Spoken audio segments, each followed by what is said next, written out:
I just feel like I've been around the block, ripping up fantasy stock, working around the clock. Look at the view from the top. Researching rookies a lot? No, I just be listening to pods. Yeah, one in particular, I'm just a messenger. Let me just pass on the rock.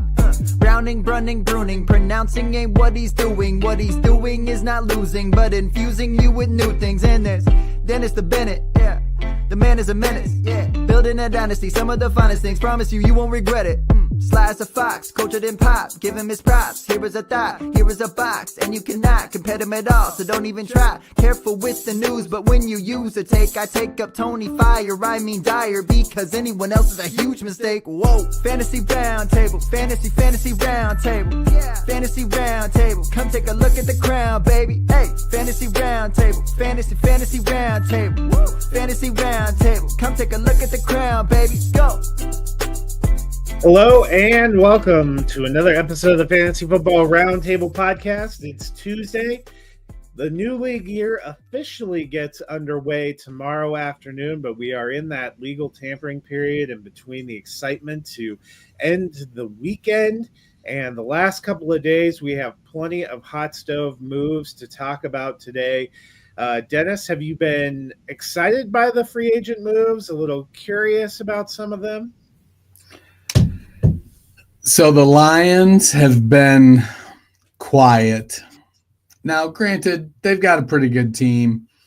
And so I don't know how many, like they got DJ Reed, they let Carlton Davis go. I like that move. I think that's nice. Outside of Penei Sewell, their offensive line is either in their 7th or 8th year or more, or a free agent. So I think they need to be putting some work in on the O-line. But, man, you got, Jared Goff is still a very good quarterback, and he's on a big contract. Laporta, Amon-Ra St. Brown, Gibbs, Monty, Jameson Williams. So there's a ton of weapons. So as a Lions fan, I'm not sure I expected there to be a ton of activity. As a Browns fan,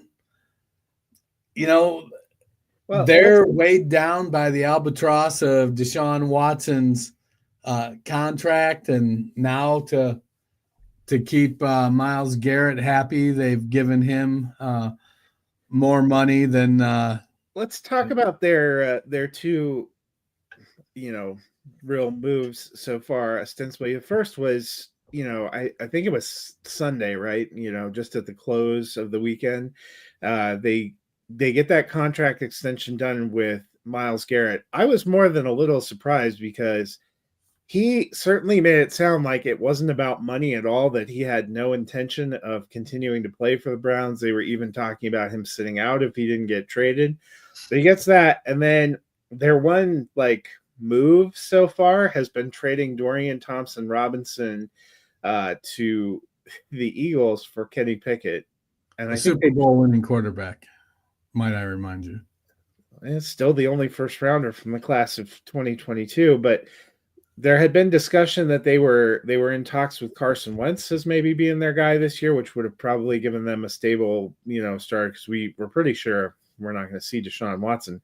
So were you at all surprised Garrett says he's coming back, and how are you going to feel watching Kenny Pickett try to get the ball to Jerry Jeudy, because that's about the only players you have left on offense right now?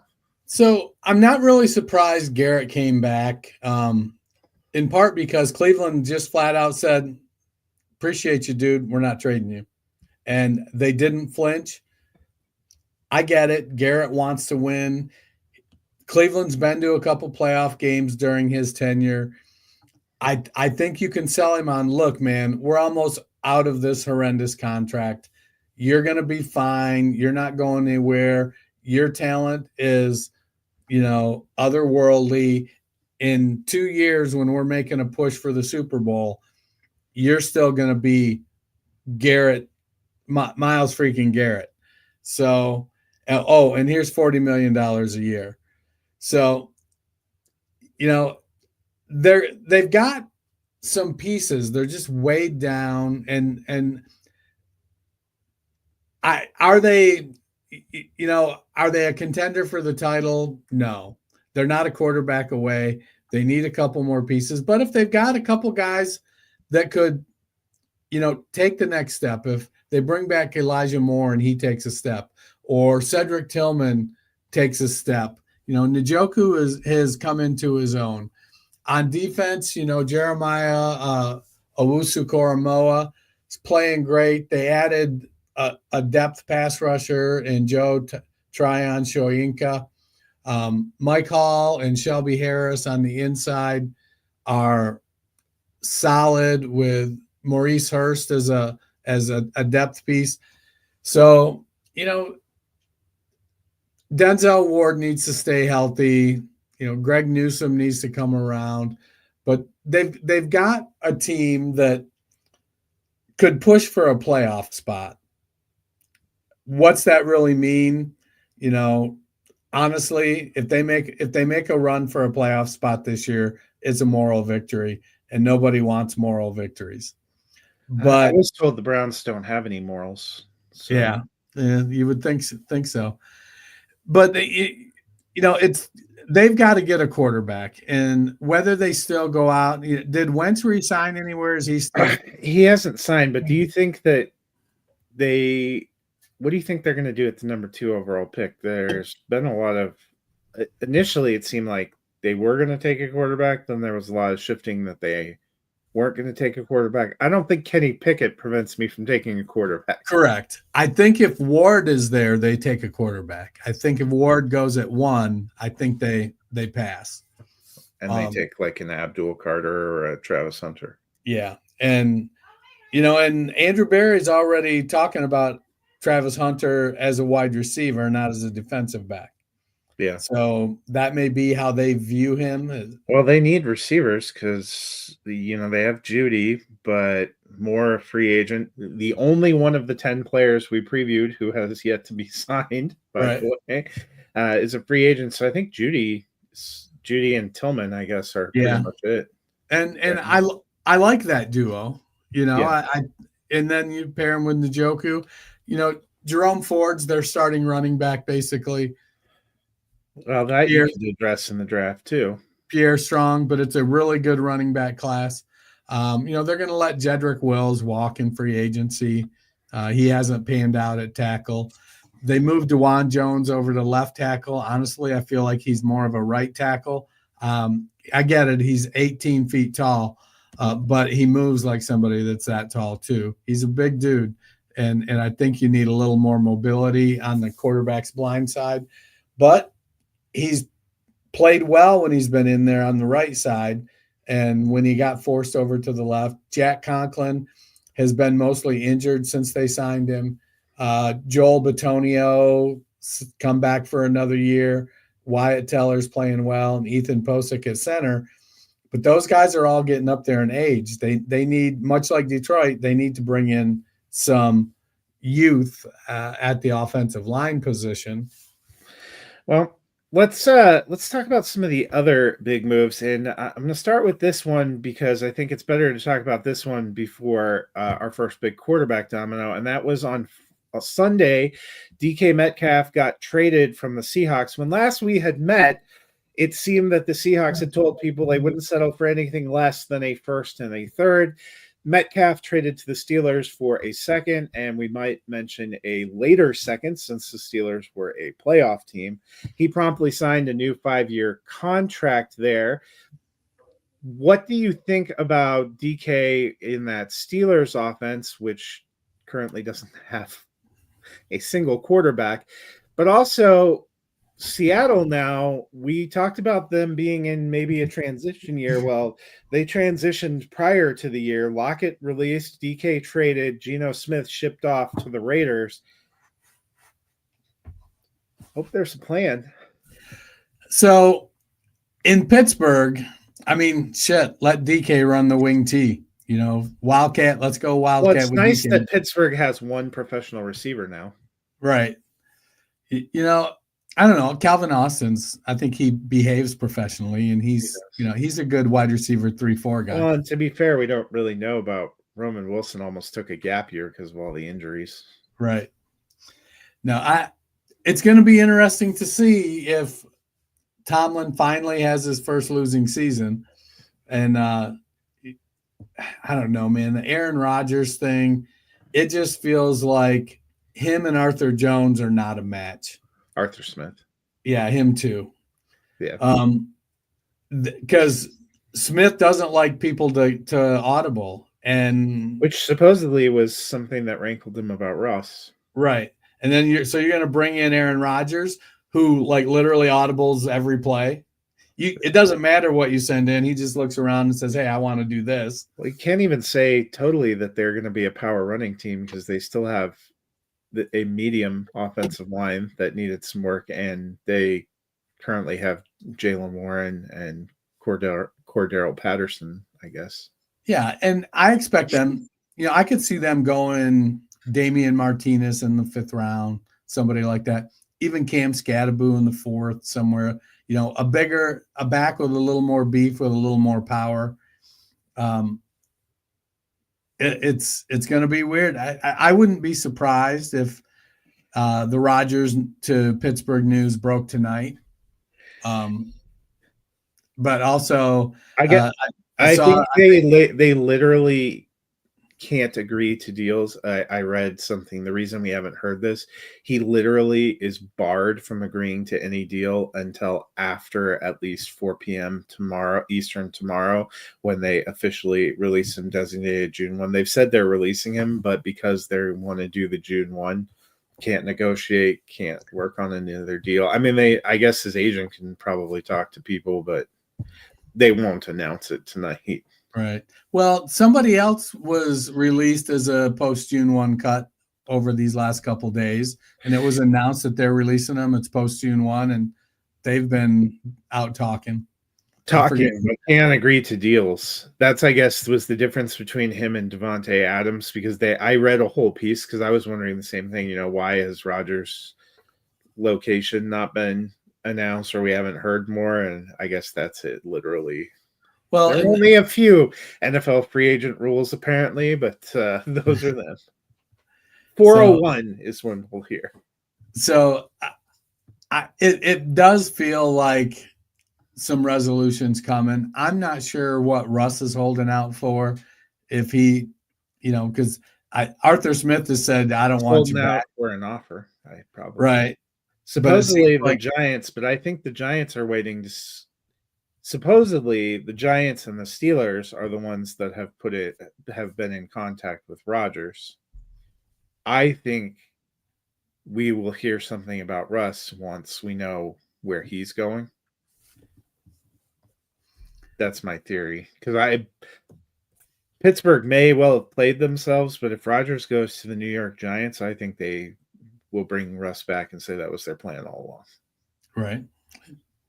Would make sense. As far as Seattle goes, and we should add Seattle did. The reason I wanted to mention DK first is they did strike and get Sam Darnold on a 3-year, $110.5 million deal, essentially the same deal that was given to Baker Mayfield by the Tampa Bay Buccaneers. So they do have a quarterback, but I still have some questions. JSN needs somebody else to take some heat off him. So Seattle has historically underinvested in their offensive line under John Schneider.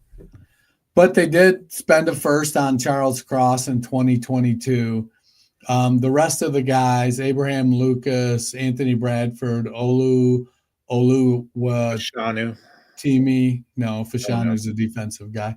And Sadaoa Luamea are all 3rd, 4th, 5th round picks, but they're all fairly young, 22 draft class or more recent. So they do have a fairly young offensive line. All of them, none of their starters are older than the 2022 class. They do need, something to go with JSN. Right now they're listing Derek Young and Jake Bobo as their starting wide receivers. Bobo had a pretty good career at UCLA, and he's flashed since he got to the NFL, but he ran a 4.7 4.40 or something like that at the combine. Just awful. but he plays faster. He's one of these guys, he tests like Jane, plays like Tarzan.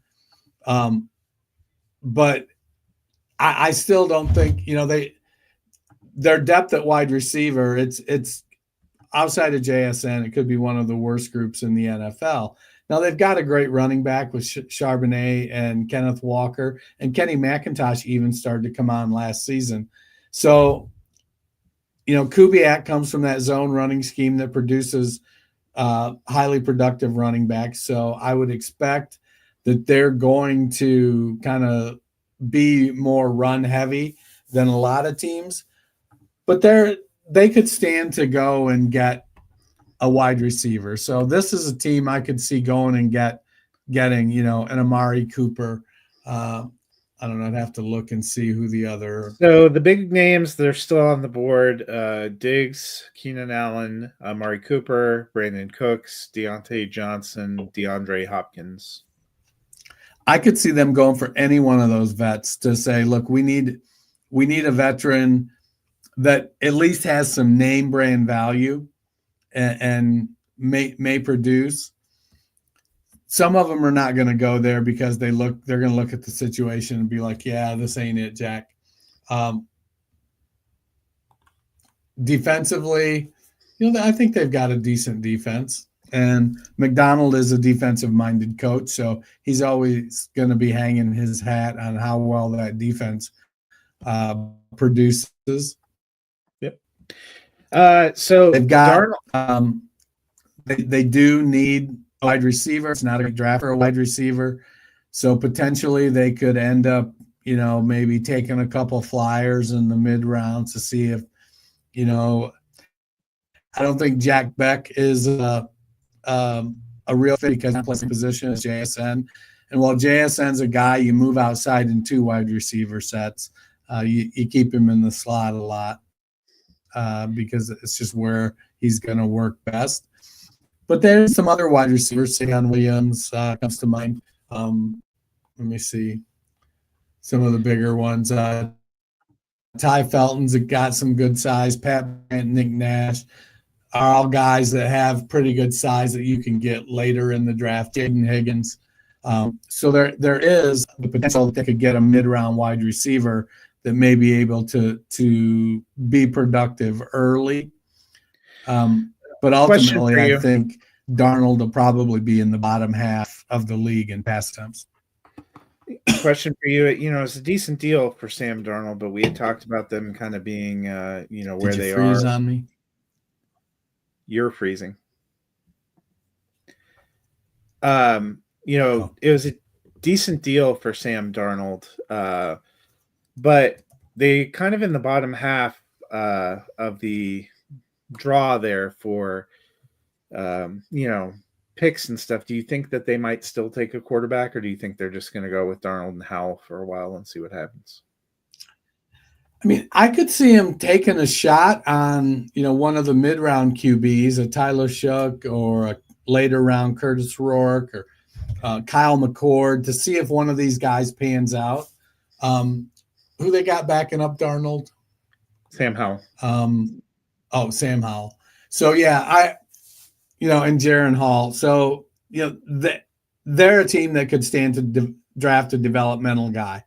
Let's get somebody in there and see, nobody was really enamored with Brock Purdy when he came out. And I know it's easy to go to that archetype, but in that offense that's going to be run heavy and make good decisions with the passing game, you can take a Kyle McCord, you can take one of these later, a Will Howard, and see, can they develop because they've got a significant amount of college experience.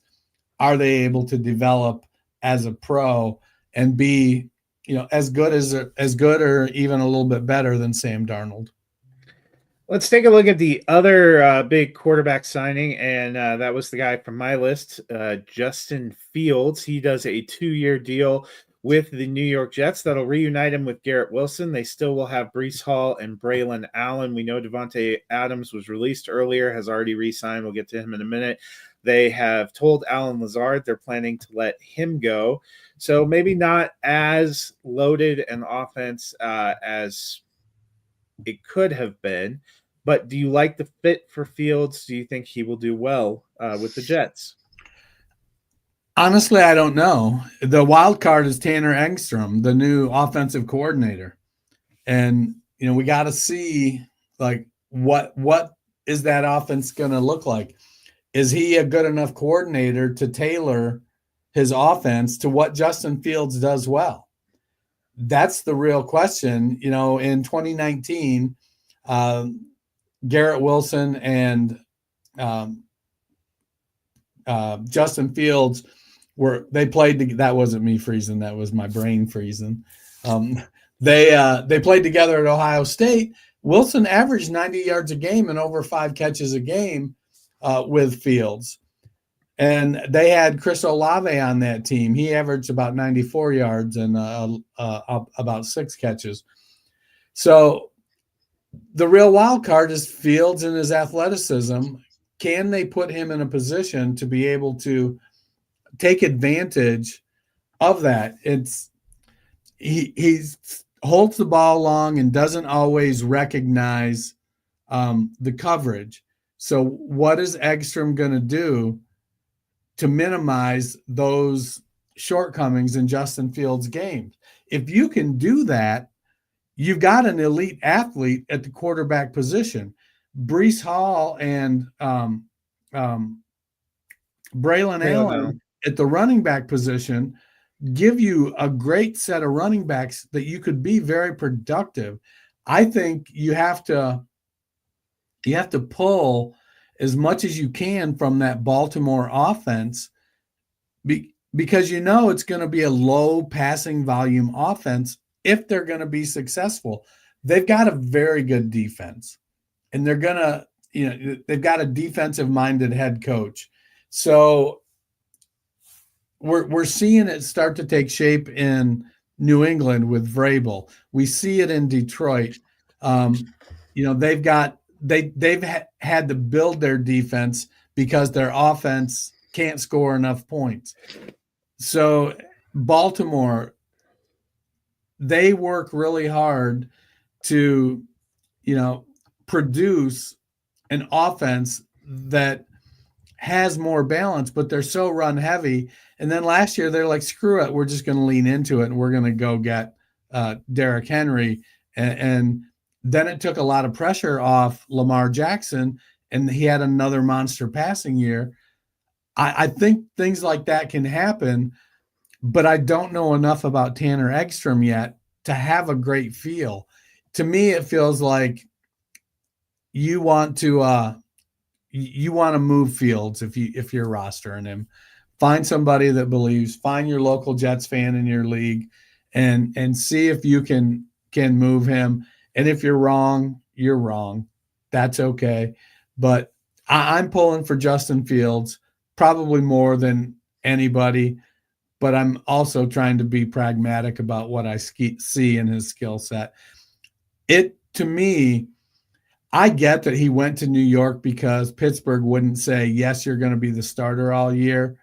But he's on his 5th offensive coordinator in 5 seasons now.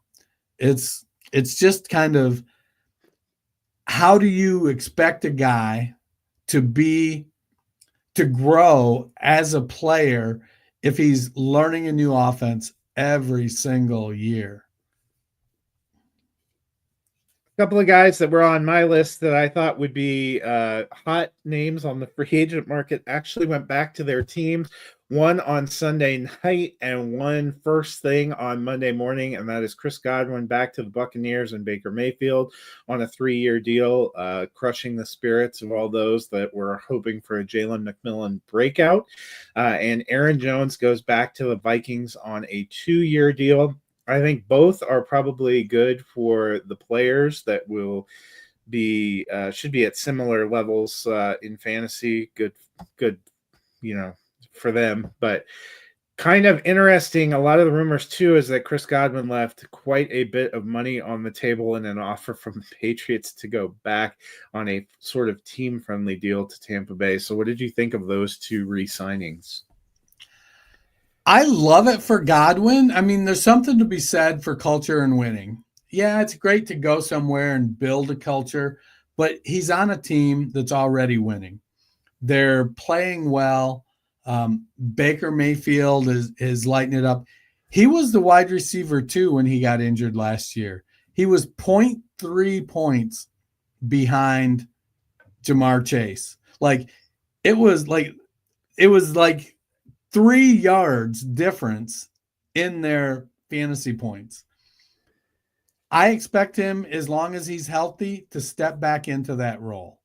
He's going to continue to play well. If he plays a full season and he's producing like that, we may finally see Mike Evans' 1,000-yard season run end. Was it Tampa that we had the false signing of Samaje Perine, right? Yes. Yeah, because we were both like, oh, there goes Rachaad White. Well, and it didn't really make sense, that kind of money. We'll Yeah. talk about him a little bit later. He went somewhere else. So, but I could still see Rachaad White getting moved, and with a strong running back class, they like Sean Tucker. Bucky Irving seems to have grabbed a hold of that role. I don't know what they think they can get for him if they trade him. It'll be interesting on draft day to see, who needs a pass catching running back. But no, I love Chris Godwin going back there because he knows what's going on. He knows the offense. He knows what the rapport is with him and Baker and him and Evans and kind of how things are going to break out. So I do think he's about 29 years old now. Yeah. So it may be, if you're rebuilding, it's time to move him. I've been trying to move him in a couple spots, got close, but I kind of held firm to my price. And part of the reason that the deal didn't get done was because he was still a free agent. I'll probably go back and revisit those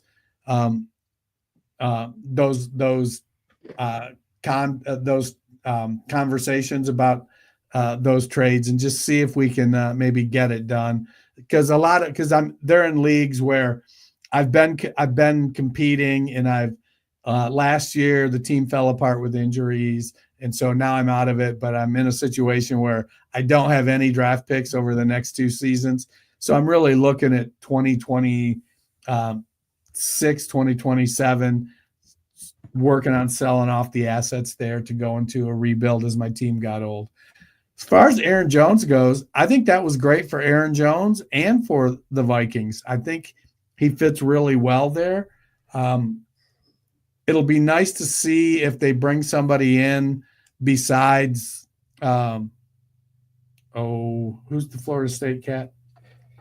Cam Akers is who. Cam Akers. All I could think of was Cam Ward, and I'm like, it's not Cam Akers. Might be a free agent. Is he? So it's him and Chandler still. So they'll probably bring somebody in, especially given the depth of this class. They'll be looking at that. But his contract, $13 million guaranteed with $11 million at signing, 2-year deal. So if he does fall off next year, it's an easy contract to get out of. So it's very front loaded. Only $6 million dead cap after the 2025 season. So I like that for the Vikings. If he has a season where he struggles with injuries, he's had a couple years like that, it'll be easy for them to move on. But if he plays like he has the last couple years, very productive, I don't know if they need to have him setting another career high in rush attempts like they did last year. Go back, pass him the ball a little more, get him out in space. He's still pretty dynamic. So I like both of those moves for fantasy and for the players. Yeah, Aaron Jones and Ty Chandler, the only running backs under contract for the Vikings right now. J.J. McCarthy and Brett Rippon are the 2 quarterbacks under contract. A veteran who was released and was free to sign before the deadline and did is Devontae Adams, who signs a 2-year deal with the Rams. The Rams have said now if they cannot find a trade for Cooper Kupp, he will be released when the new league year begins tomorrow. So what do you think of Adams as a fit in that Rams offense? Well, he makes his money in the short area. While he's not necessarily like Cooper Kupp or Puka Nacua and how the Rams run it, he does work in the short to intermediate routes. He's very good at separation, very strong. I think if I'm competing and I need a piece, like I want somebody, I could see him and Puka both being top 15 wide receivers and being very productive. And if I'm competing, he's a guy that I'm going to go out and try to give me that, somebody like that as my wide receiver 3, so I can just push and make that and go win that championship. I think it's a really, really good opportunity. If he finished outside the top 24, I would be highly surprised. Yeah, especially with Stafford back, I think the Rams in good shape. A free agent running back who is on your list that did move to a new team is Najee Harris. Goes to the Chargers. I think we both like the fit, but only a 1-year deal, and that gives me a little pause in terms of how I feel in Dynasty. Well, if you remember, we felt that way when James Conner went to Arizona too. And so he had more than a 1-year deal, though. Right, but I don't think it was untenable to get out of it after a year if he didn't pan out. So to me, it feels like he realized I don't know what the opportunity is going to be. It's not a great year to be a free agent running back, but he hasn't missed a game in 4 years. He's had 1,000 yards in every season, caught 72 passes in his rookie year. Now I get it. That was check down Ben. And, maybe that was an outlier, but we've seen Justin Herbert pass the hell out of the ball to Austin Eckler. So do I think he'll be paired with somebody? Yeah. But I do think he'll also get an opportunity for 40 plus catches, and he'll be the lead back. He's a volume back. He's in that Joe Mixon, kind of archetype that, well, it's not the most ideal comparison, the Derrick Henry archetype where you just got to keep giving him volume. David Montgomery, keep giving him the ball. And when you get to late in the third quarter and the fourth quarter, those 2 and 3 yard runs they were getting become 6 and 7 and 8 yard runs. That's Najee Harris. And so if he stays healthy, which he has a history of being healthy, he's playing for a guy that wants to play smash mouth football in Jim Harbaugh and Greg Roman, who's a run game guru. And then they've got Ladd McConkey and Justin Herbert, who at any given time, they can light it up through the air and take the pressure off the running game. When all of a sudden they're getting 8-man boxes, and now all of a sudden Herbert's passing the ball over top of everybody. Now the safety's back again. Now they can hammer it with Najee again. I think he plays himself into a multi-year contract. I'd be in on going and getting Najee Harris. Yeah, I do like the landing spot. We just had breaking news. I'll throw this one out there. DeAndre Hopkins has agreed to a deal with the Baltimore Ravens, $5 million. It looks like you can get up to $6 million. Looks like it must be a 1-year deal based on the way Schefter put it out there. So we talked about Baltimore probably needing another passing game weapon. Hopkins, not what he once was, but might not be a bad signing. I almost feel like I'd rather had him go to Seattle for fantasy. The only thing I like, Rashad Bateman came on and was really strong. Now, what I will say is Nelson Aguilar was their slot guy. They don't really have much behind Aguilar. And at this point in his career, Hopkins is a big slot. he's got to make that Larry Fitzgerald transition. The downside is Zay Flowers is the wide receiver one, and Rashad Bateman had a breakout, and the tight ends catch so many balls that it's almost comical sometimes.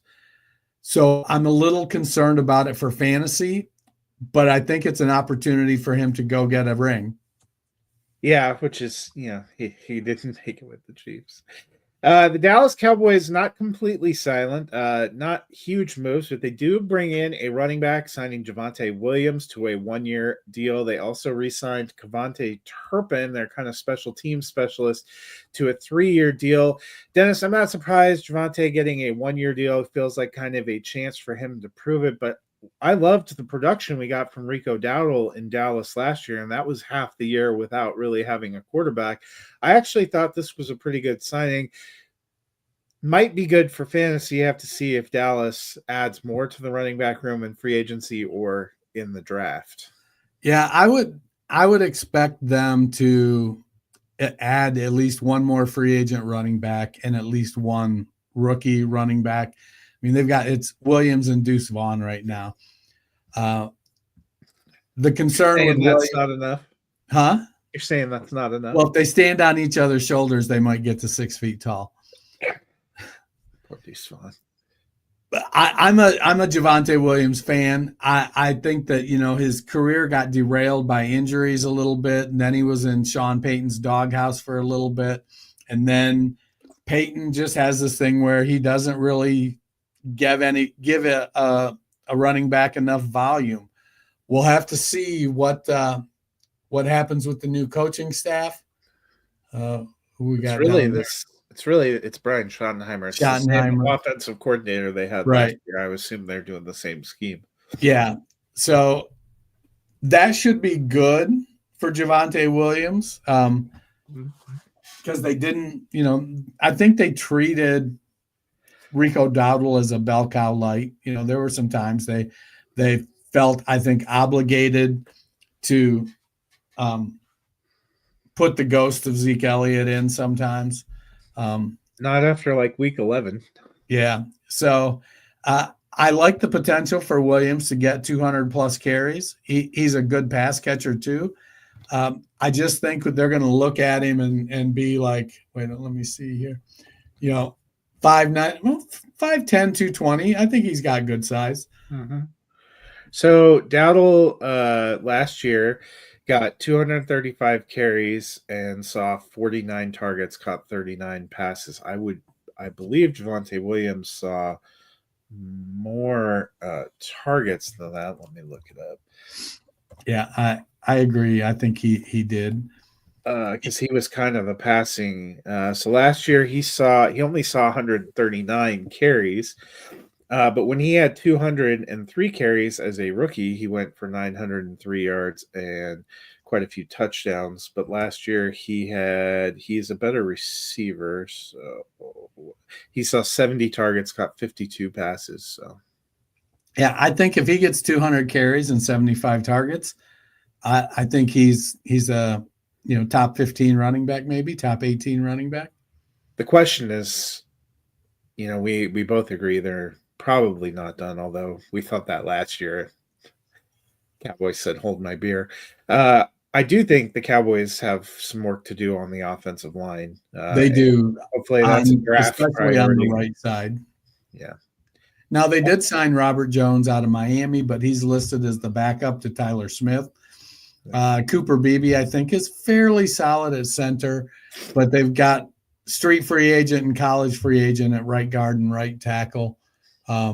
With street free agents, low draft picks, college free agent types backing up on the right side. So they need to probably invest, a top 3 round pick in an offensive lineman for the right side.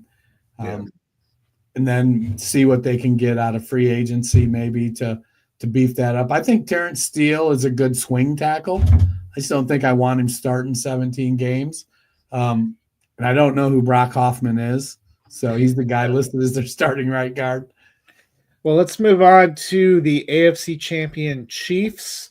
They had quite an eventful weekend. Xavier Worthy was arrested for battery, but it sounds like he will not be charged at this point. We will wait and see.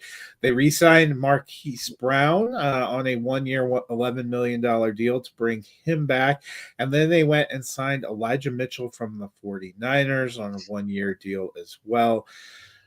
I don't think they're done addressing the running back room. Personally, I think they may go get one in the draft, but I think Mitchell has some potential there. I didn't think that was too bad of a landing spot.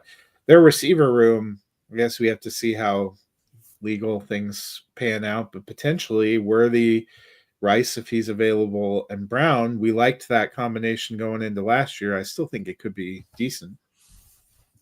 I think if that wide receiver room comes together, stays out of jail, and gets healthy, I think we will definitely I would be in the sell Travis Kelce mode right now, based on how this receiver room looks like it has the potential to produce. Especially since he's really talking about playing out his contract, which has one more year. Right. So I think we didn't know if he was going to come back this year. I think this is the farewell tour, if we're being honest. Yeah. And then I think Mitchell is already the best running back on the roster. Yep. It's going to be 5 glorious games until he gets injured. So they've got to invest in a running back, and it's a great draft to do that. I like Pacheco as your hammer, but I just think he's not quite as efficient as you really want your running back to be in that kind of, I hesitate to call it a finesse offense, but I don't think they're a power offense by any stretch of the imagination. If you can find a Pacheco true believer, you should have already moved him, because I'm worried his sell window closed when they signed Mitchell, because I thought they were just going to take somebody in the draft, but getting somebody who's actually, as you said, already their best running back is probably not a great sign. The downside with Mitchell is his injury history and his inability to hold up when he's getting volume. I mean, he's one of those 5'9", 5'10", 200 pounders. Yeah. Looks great on some plays, and then he breaks. No, he did pretty good his first year, though. So we'll see. The runner-up in the AFC, the Buffalo Bills, made a couple of moves. They did a longer extension with Josh Allen, which probably helps some salary cap issues. He already still had 4 years left on his deal, so it wasn't an urgent need. Way to get out in front of that one. Yeah, they did get him. Well, his deal actually looked pretty low by the comparison of the quarterback numbers we've got now, so that might have been part of it. They went and got him a receiver, Josh Palmer, on a 3-year deal, and my God, some of the NFL analysts yesterday were talking about Josh Palmer like he was the second coming. They also brought back Ty Johnson on a 1-year deal. I liked Johnson, Davis, and Cook in that backfield. I liked the extension for Khalil Shakir. I guess if you're hoping Josh Palmer gives you the same production that they got out of the ghost of Amari Cooper after that trade, this makes sense. But that felt like a pretty, $12 million a year. I don't know. It felt like he's got a really good agent, is what it felt like. Well, and his agent must have, taken some of that earnings and paid a couple of the guys on NFL Network, because last night they were talking about the elite 5 receiving options that Allen has now, with a true number 1 in Josh Palmer, and then Khalil Shakir, Keon Coleman, and the 2 tight ends. And I was like, I want some of what you're having. Right. No, I think Palmer's probably the 3 behind Shakir. They don't have a wide receiver 1. I don't think. They still hope Keon Coleman is it. Well, and he may be. It's some people take a little bit of time to adjust to the NFL. It took Miles Sanders 3.5 years, and then it took him, a year and a half to adjust to his second team. So, some people are just slow learners. I think Coleman, he's got good size.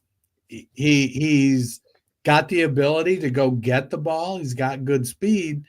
He just needed some refinement. We'll see what did he do this offseason? Did he put in the work? I got to think when he looks around that locker room and he sees how hard Josh Allen works and Khalil Shakir works and some of those guys on that defense, I think they've got a pretty high level of self-accountability in that locker room. And it wouldn't surprise me to see Keon Coleman have 1,000-yard season this year. Now, I'm not – if they throw it that much. I don't think I'm going out and, paying those type of prices for it. But, I think if you can – if you got somebody that thinks Josh Palmer is going to, relegate Keon Coleman to the dustbin, I think you go buy Keon Coleman cheap and see what happens. I like Joshua Palmer. I think he's a great wide receiver 3. Yeah, I mean, what gives me pause is he was in a prime position on a Chargers team that was desperate for wide receivers last year, and we didn't really see – he was not only for the Chargers, but for fantasy was a relative non-factor. So we shall see. Speaking of receiver deals that make you scratch your head, the Giants' big splashdown on offense was re-signing Darius Slayton to a 3-year, $36 million deal, which many noted was only $1.5 million less than the deal that they said was way too much for Saquon Barkley the previous offseason. Giants gonna giant. Now, I love Darius Slayton. I don't love Darius Slayton that much. He's a deep threat. He's a stretch the field guy. He's not a volume receiver. He's not a guy. I mean, he's a wide receiver 3-4. He's gonna, Malik Neighbors is the guy. Now, what he was wide receiver 67 last year with that wild ass quarterback room that they had. Wandale was wide receiver 37. Malik Neighbors was wide receiver 6. I don't know if I'm paying $12 million a year for wide receiver 67, but if you think, hey, we got a shot to get Aaron Rodgers and he can throw it deep, or if we get stuck with Russell Wilson, he throws a great deep ball. And so this might just be great for Darius Slayton. 3 years, I'll have to wait and see what the structure looks like, but hopefully they can get out of it pretty cheaply after this year. Moving on, I'm going to give you a group of guys that signed probably to be primary backups. Zach Wilson goes to the Miami Dolphins. We had talked about them probably needing somebody behind Tua. Josh Dobbs goes to the New England Patriots to kind of be the backstop for Drake May. Jacoby Brissett then moves over to the Cardinals, where he can be the backstop for Kyler Murray. And the Broncos brought back Jarrett Stidham to be the backstop to Bo Nix. Any of those interest you? Is there a reason to roster any of them? I don't. For fantasy, not for the NFL. I don't think there's a reason to roster them for any other point than somebody's got to be the last guy on your roster. I like Wilson going to back up Tua from the standpoint of he's a first-round pick and he's going to get some chances. Tua has an injury history. That offense is predicated on get the ball out quick or get it to our super fast running back. If something were to happen to Tua, this may be a great rehab spot for Zach Wilson. The downside for Zach Wilson, he does not have any pocket presence. He can't feel pressure, but he's got a good arm. He makes nice throws. It feels like he's in that, career backup arc right now. But at some point, if Tua misses 8 games and Wilson leads the Dolphins to a 6-2 record, I think he moves into bridge quarterback territory. And if you're young and you are in bridge quarterback territory, you may end up getting a shot to be a starter for a few seasons. For me, Josh Dobbs has a limited skill set. He's a smart player, probably too smart for his own good because it hampers his reaction time a little bit. It felt like they were bringing Dobbs in to pair with Brissett behind Drake May because they want to move Joe Milton. They look at Milton and think, here's an asset that has a lot of potential, but he's not going to start over Drake May ever. And why don't we move him? New England in the Belichick years was notorious for bringing in people to back up Brady, spending a year developing them or 2 years developing them, and then trading them to somebody else to be their starter. They didn't always have a lot of success after they were traded, but it helped New England garner additional draft picks. I think Vrabel will continue to kind of try that methodology. But then they move Brissett, and so it's like, well, what's their depth look like? They'll have to bring in, I think, probably a developmental rookie to replace Joe Milton.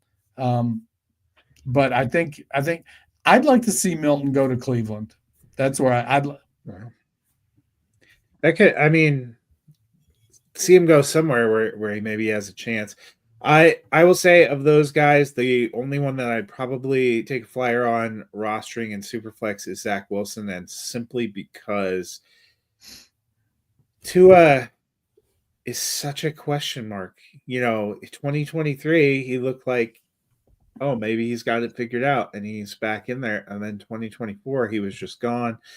But that also, I'd want to see him play in preseason to see how I feel about that. I did, to answer your question, look at Darius Slayton's new contract. The potential out is prior to 2027.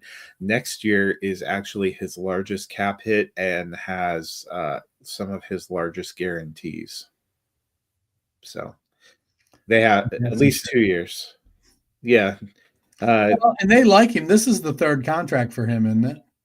Yeah, and he's rocketed way up. His last contract was 2 years, $12 million, signed in 2023. This is his third contract with the Giants. So, he knows the offense. He knows what they're doing.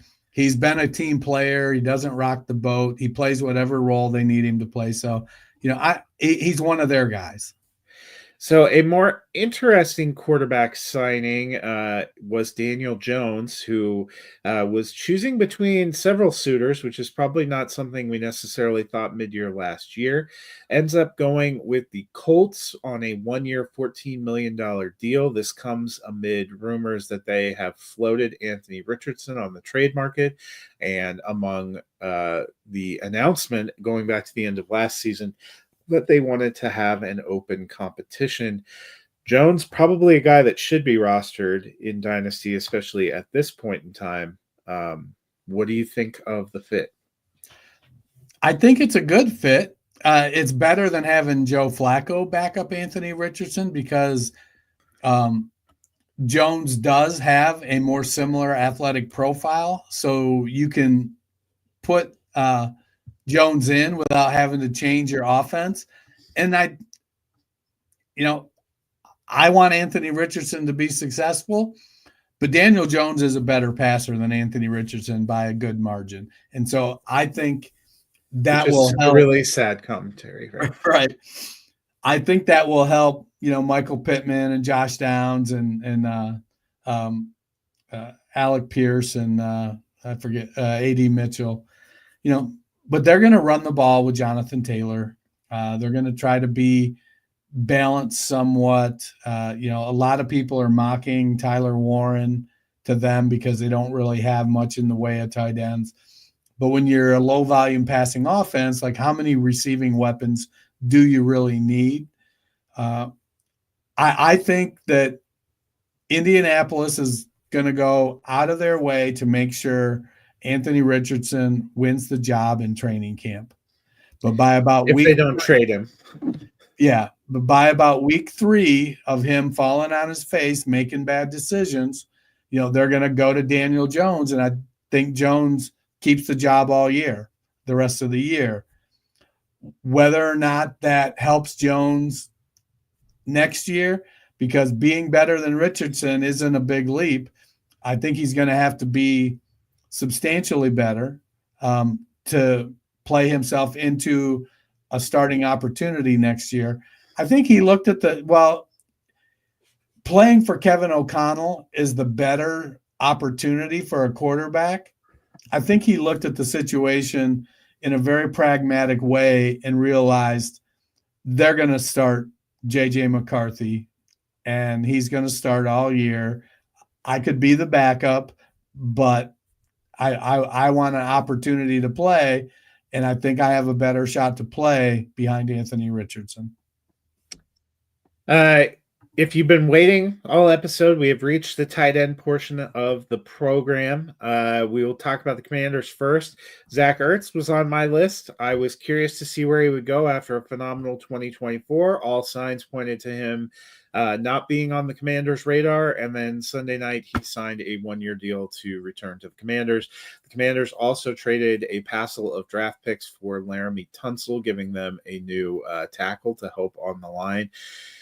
You know, Ertz was good in that offense last year. I think he could potentially be good. The biggest sadness for me is this really stalls my hopes for Ben Sinnott.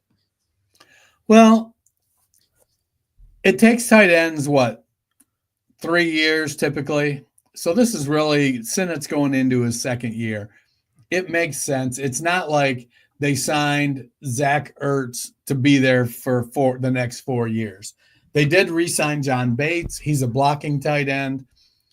If Ertz gets injured, it isn't Bates that moves into the Zach Ertz role. It's Ben Sinnott. I made a trade in a dynasty league with Evan Ingram getting cut.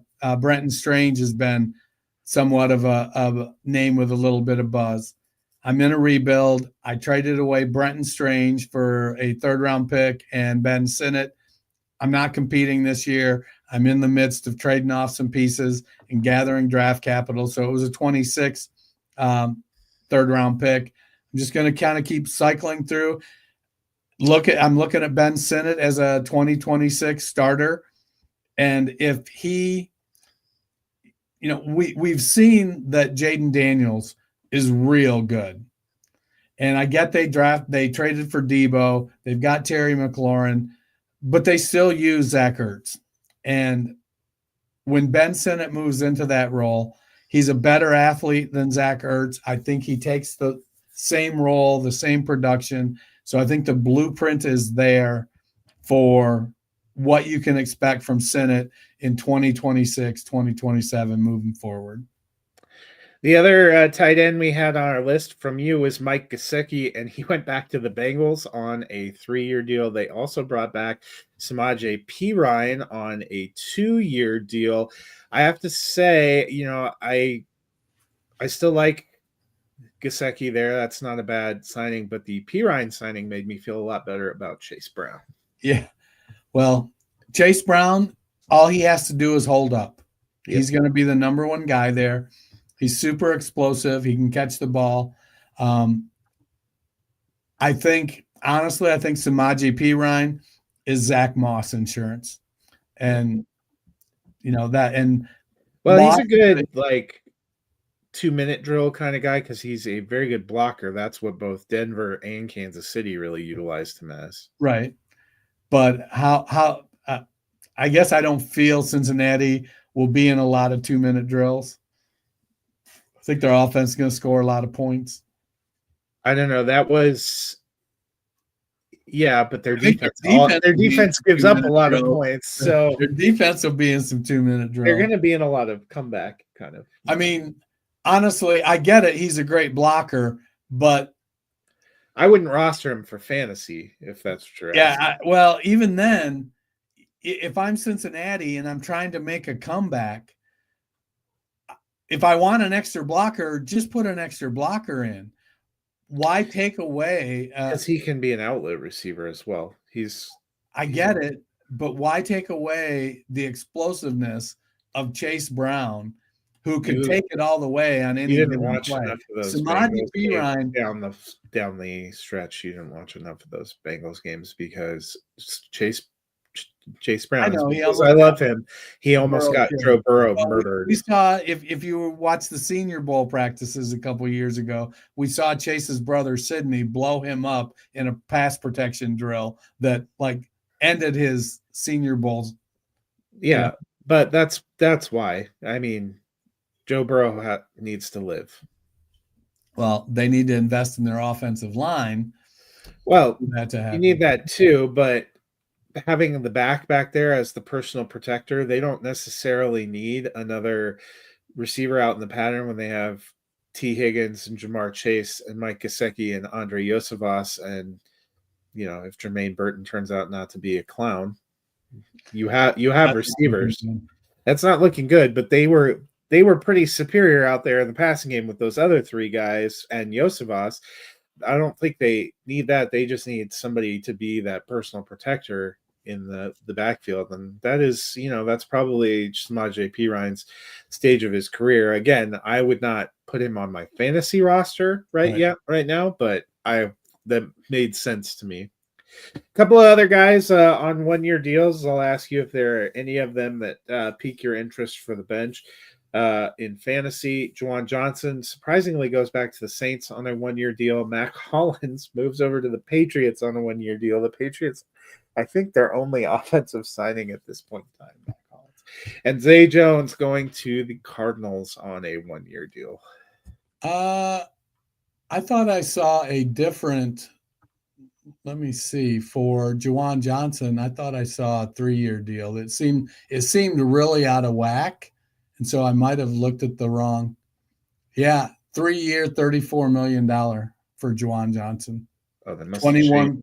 They must have changed that because the first was, I was looking at them and I was like, okay. Yeah, 30.75 million, 34.5 million max. How do the Saints have money? We looked at their cap situation. 21.75 million guaranteed. I don't get it, but you know, maybe they're having Marcus Colston. They are supposed to release Taysom Hill tomorrow. I know he would be a post June 1 cut, so maybe that will be better for Juwan Johnson. Yeah, I like Juwan. I think Johnson is a good receiver. He's an athletic tight end. He just has never really put it together consistently. And so 3 years, $31 million with 21 million, almost 22 million guaranteed feels out of whack for me. So but he's probably the one that I would consider low end on my roster because he has some tight end potential. If the Patriots don't go and get receivers in the draft, I don't know what in God's name they're doing, but Mac Hollins was a fun story for a little while for the Bills, but that was not consistent enough to ever have me putting him in the lineup there. I'm sure as hell not putting him in my lineup for New England. And Zay Jones, he has to show me he has anything left. Yeah, he's the wide receiver. He's behind Greg Dortch in Arizona and Michael Wilson. Well, and it was like a 1 year, like $3 million or something. It was not a big commitment. Yeah, he'll need an injury or two to be fantasy relevant. I'm in the wrong profession though. That $3 million is not a big commitment. Finally, Miles Sanders, Gus Edwards, both shown the door. Sanders probably was barely rosterable when we thought he was going to be with Carolina. I'm not sure I'm rushing to put either. In fact, in one of our dynasty leagues, I did drop Gus Edwards today for Jordan Mason. Very prudent move. Now they're kind of in that Kareem Hunt, got to wait for an injury in the regular season phase of their career without the upside of Kareem Hunt, which there's, you say what you will about Kareem Hunt's upside. They don't have it. Well, that'll do it for our look at things today. Before we get out of here, I wanted to ask you one question. Who is one player still out there on the market that you're expecting we will have signed when we come back on Friday? Let me see. Let me go find the list. I think